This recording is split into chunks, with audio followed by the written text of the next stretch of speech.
Beautiful 350 নাকি 250? এটার sound শুনলে তো হার্টবিট বেড়ে যাবে। ওয়াও!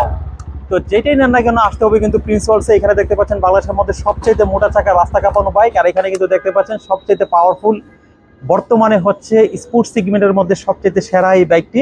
আর প্রজেকশন এলইডি হেডলাইট থেকে দেখতে পাচ্ছেন সামনে কিন্তু ডুয়েল চ্যানেল এবিএস থাকছে এবং পিছনে কিন্তু 150 সেকশনের মোটা চাকা থাকে। আর সেই সাথে এই বাইকের লুকস দেখলে তো মন প্রাণ হৃদয় জুড়িয়ে যাবে। আর এখানের মধ্যে হচ্ছে ফিল্ডারের নতুন করে আর কি বলবো, এই বাইকের লুকস দেখলেও কিন্তু হচ্ছে মাথা নষ্ট হয়ে যাবে। তো যার যেটা লাগবে এই বাইকটাতে পেয়ে যাবেন 60,000 এবং এই বাইকটাতে পেয়ে যাবেন 40,000। অর্থাৎ আজকে অক্টোবর মাসে যারা নিতে চাচ্ছেন 1 লক্ষ টাকা ডিসকাউন্টে থাকছে। তো আসতে হবে কিন্তু প্রিন্স ওয়ার্ল্ডসে, স্বপ্ন পূরণ করবেন প্রিন্স ওয়ার্ল্ডসে, সেই প্রত্যাশা ব্যক্ত করছে। স্ক্রিনে থাকা নাম্বারে ফোন দিলে কালার ভেরিয়েন্টগুলো কিন্তু পাঠিয়ে দিব, যার যেই কালারটা লাগবে সেটা কিন্তু নিতে পারবেন।